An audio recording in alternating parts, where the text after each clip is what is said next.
Metan zapravkalari haqida noxush xabar.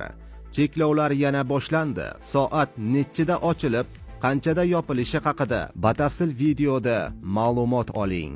Assalomu alaykum, hurmatli tomoshabinlar, tezkor yangiliklardan, birinchilardan bo'lib xabardor bo'lishni istasangiz, videorolik ostiga like tugmachasini bosib qo'yishni unutmang.